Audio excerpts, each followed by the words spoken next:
evening. I hope that you were able to spend a little time this afternoon and refresh yourself and to recuperate a little bit. This evening, I want to direct your attention to 1 Samuel chapter 5. 1 Samuel chapter 5, and it's one of those stories that part of the epic of Israel is one of the sadder moments in their history. If you remember, the little boy Samuel was sleeping. And as he was sleeping, the Lord came to him and started speaking to Samuel. And he didn't know what was going on, so he ran to Eli. You remember the story. Eli, did you call? No, go back to bed. 3 times. Eli, did you call? Finally, we got to the point. It is the Lord. So next time you hear it, say, "Speak, Lord, your servant is listening." Well, the Lord came with a message that was pretty sad. The Lord told Samuel on that occasion, if you remember, the Lord told Samuel that Eli and his family were going to perish. The story continues and some time passes. In 1 Samuel chapter 4, we are at battle. We are arrayed in battle against the Philistines. Here are the Philistines once again, one of the enemies of the Israelites. They are at war with the Philistines. And all of a sudden we see in chapter 4, we hear a great roar, an incredible cry that happens from the camp of the Israelites. And if you remember, they were instructed to bring the Ark of God to the camp. So when the Ark of God, the Ark of the Covenant, came into the presence of the camp of the Israelites, there was this incredible roar so that even the Philistines were scared. Surely this is a God has now come into their camp. Well, they were, in many ways, they were right, weren't they? But you remember the story continues to unfold, and they think that by bringing the ark that they are now going to be able to defeat the Philistines because they have God on their side. At least that's what they think. But the Philistines make them tuck tail and run.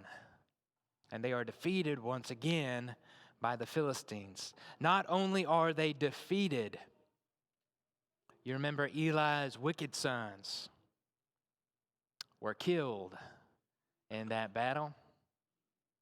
And you remember after that battle, a messenger comes running to Eli and they tell Eli, "Your sons in this battle, they have been killed." And Eli, you can see the sadness on his face. And then the worst news of all, the Ark of the Covenant has been captured. And it's at that news that Eli falls over and he breaks his neck and he dies, therefore fulfilling the message that Samuel had received from the Lord. That's the setting for which I want to direct your attention this evening in 1 Samuel chapter 5. Because the Philistines at this particular moment in history, the Philistines have the Ark of the Covenant of Israel. Right? They have this covenantal ark that God made with Israel, that God directed Moses to construct so that his presence could be there in Israel. So I want to read an entire chapter. Okay? I want to read all of chapter 5 with you. And I know what you're thinking. It's a bad choice. It's a bad choice. But we're going to read all of chapter 5. It's not going to be on the screen. I just want you to pay careful attention as we read, because this is going to set up for us the text in our study this evening. When the Philistines captured the ark of God, they brought it from Ebenezer to Ashdod, their city. Then the Philistines took the ark of God and brought it into the house of Dagon, their god, and set it up beside Dagon.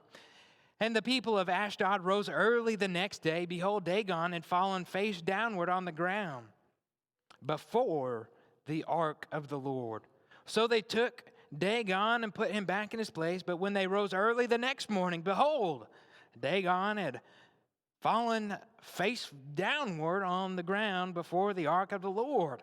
And the head of Dagon and both his hands were lying cut off on the threshold. Only the trunk of Dagon was left to him.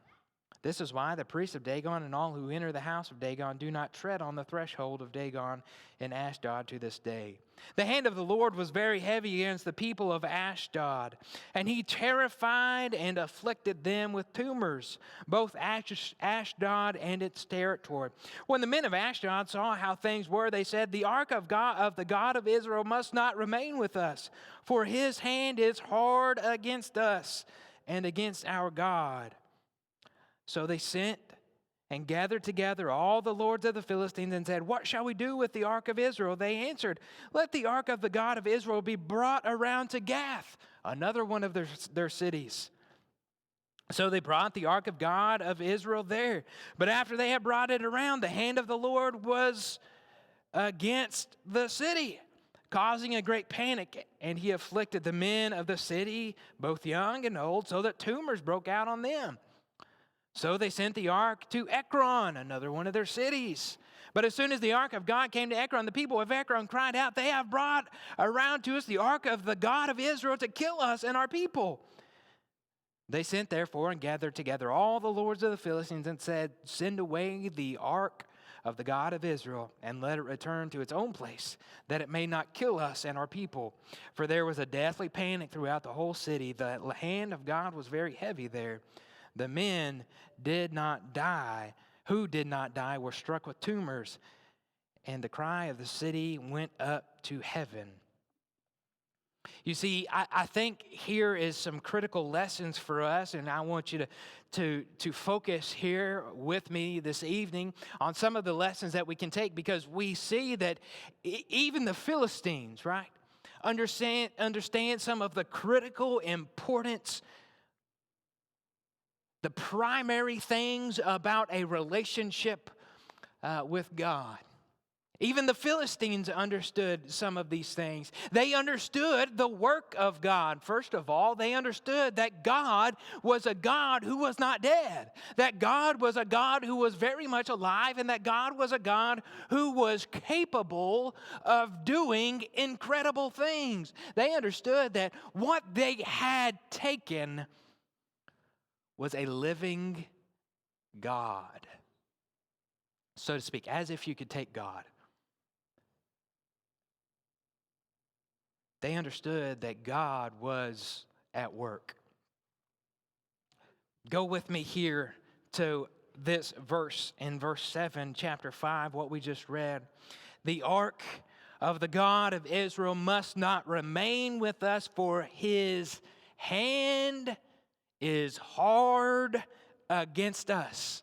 They understood that God was not a passive God, that God was a living God, and that God was a capable God. They saw very clearly and had a firsthand experience that God was at work, that God is not dead, that God is very much alive and aware of what goes on. Thinking about that and thinking about so often what we see in the world.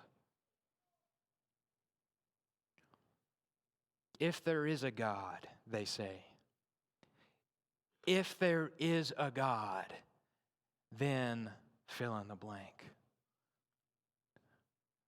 Or maybe you've heard, "I'll believe in a God when."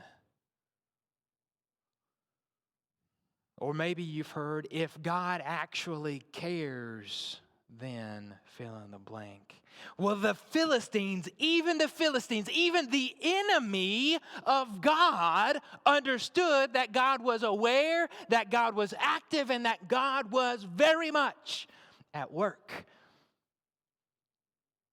Why is it so hard for us to see it? Why is it so hard for those in the world? The enemies of God understood it. Why is it so hard for us to understand that God is at work? Man, I'm going to read you this passage, and it's one that I love.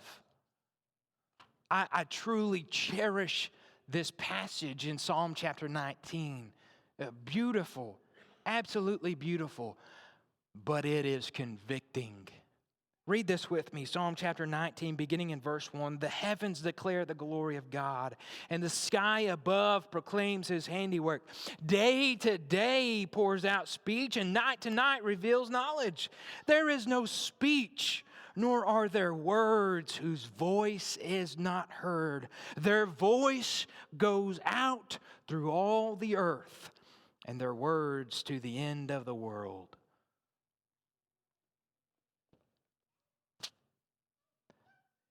Even the stars above understand that there's a God.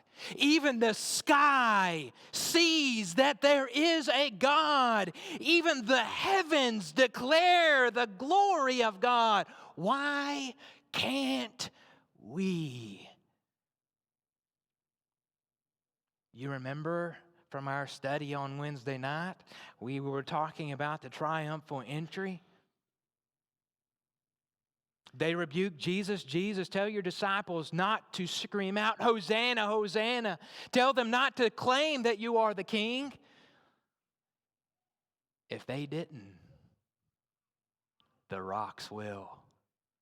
How come these inanimate things can prove that there is a God, can proclaim that there is a God, but so often in the world we find it difficult to? It hurts when you think that even the moon, oftentimes for myself, even the moon is more faithful to God than I am. Even the rocks, the sun, the trees, the grass, they all proclaim that there's a creator. Every single one of them is screaming design and a designer. Where am I? Look at what Paul says. The inanimate things scream that there is a God. But look at this in Romans chapter 1. Not just the inanimate things, but those who are unwilling. Those unwillful people proclaim. They know that there is a God. They know that He is alive and that He is at work. Even those who do not want to, they know it. Verse 20, for His invisible attributes, namely His eternal power, divine nature, have been clearly perceived ever since the creation of the world and the things that have been made, so they are without excuse. For although they knew God, they did not honor Him as God or give thanks to Him, but they became futile in their thinking, and their foolish hearts were darkened. They knew God, right? You look at the sky, it is absolutely clear. You look around at all of the creation, it is absolutely clear that there is a God. Even the Philistines knew that God was at work and that God was capable and that God was very much aware. The inanimate things know, even the unwillful know. It's clear, clearly perceived. Even the Philistines knew the work of God. They also clearly understood the supremacy of God. It became very clear very quickly that God was even more powerful than their God, little g. Abundantly clear. Verse 7, back in verse 7. The ark of God of Israel must not remain with us, for His hand is hard against us, and look at it, and against Dagon, our God. The hand of God is against us. That makes sense because gods, all gods, right? Little g, are higher above humanity. But this one is even above our God, little g. This one is even more powerful than our God. His hand is even against our God. How do you know that? How else do you explain coming in the morning, or rising early the next morning and finding your God bowing down, this statue, bowing down to the Ark of the Covenant? You set him back up the next day. How do you explain coming in, seeing the exact same thing? Except now his hands are chopped off and his head's chopped off, laying in the threshold. How do you explain it? Other than noting the supremacy of God. Even the Philistines knew that God was more powerful, that God is the most powerful. God is the supreme being. You know, we've talked several times, and we rightfully so, and we'll continue to do it, about different idols in our life. Different things which we cherish, and far too often we cherish more than we cherish our relationship with God.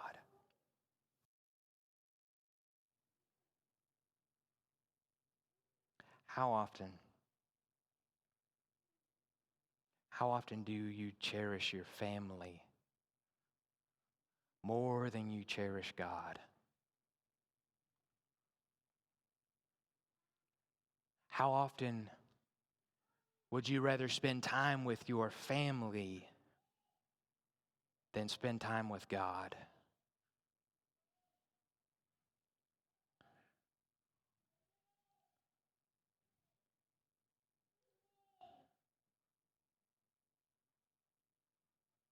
One question.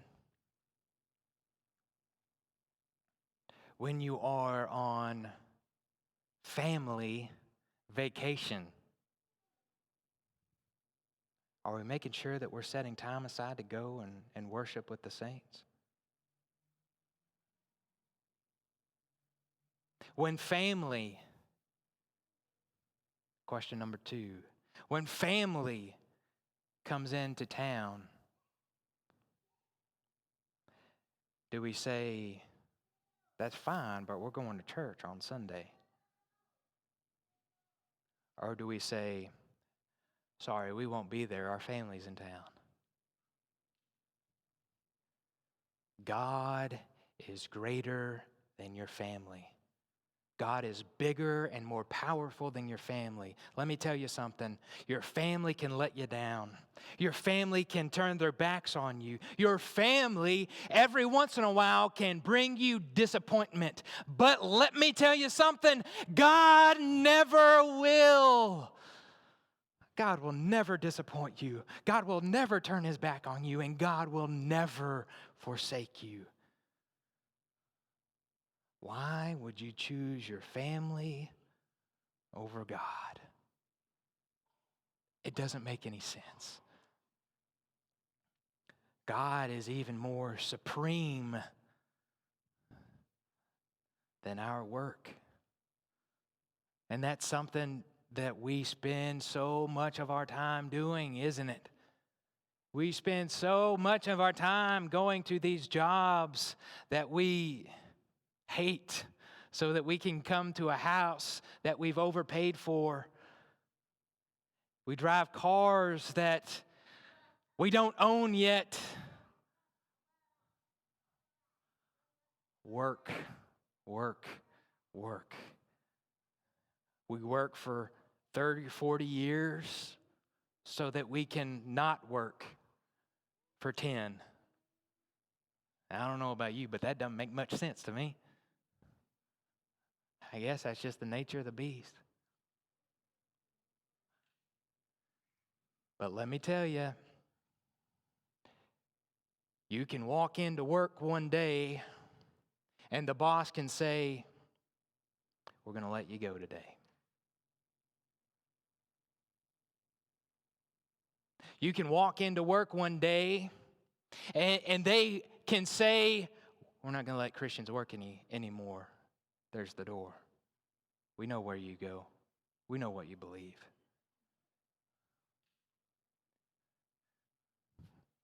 Why do we feel so loyal to these jobs that are temporary? Why do we devote so much energy and effort, concern to those things that will not last? Why do we strive to put these things ahead of an eternal God? It doesn't make sense to me.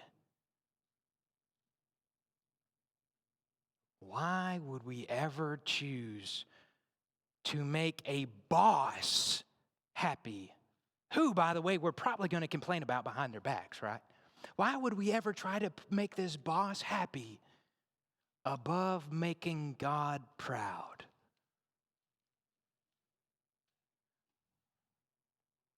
Idols, they come in a lot of different ways. I think probably the one that we struggle with more than any is money. Don't you agree? Money, money, money. Could be a hit song. Money. What's the point? What's the point of setting aside money? What's the point of saving money? What's the point of hoarding money? And what's the point of spending money for ourselves? What's the point of saving money for ourselves? What's the point of hoarding money for ourselves? What's the point of spending money on ourselves when this life is temporary?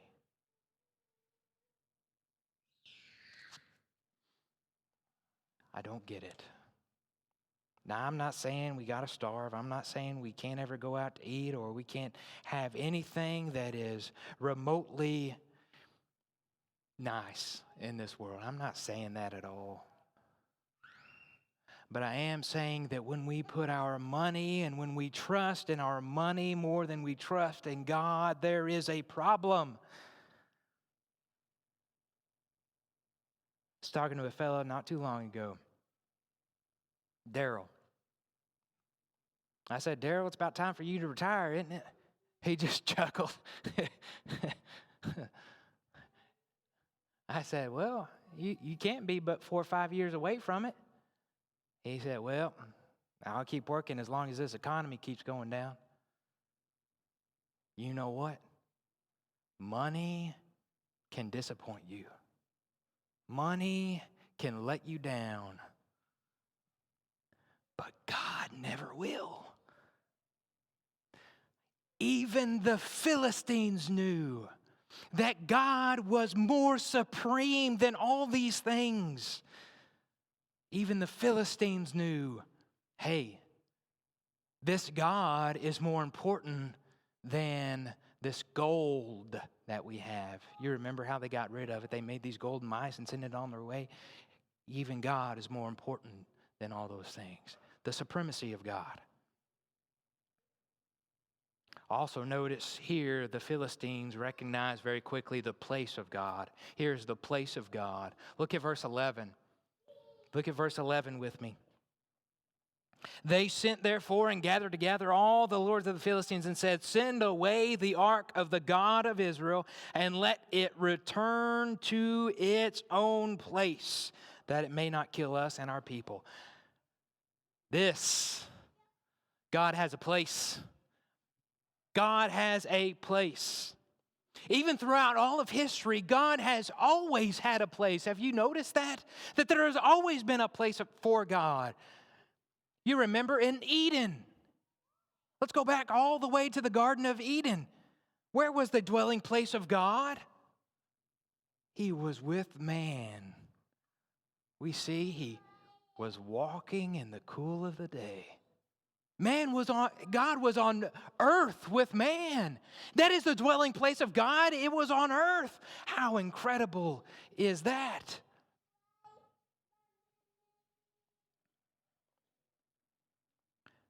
We see, if we continue to move through human history, We come that God is no longer able to dwell on earth with man. He moves up into heaven, right?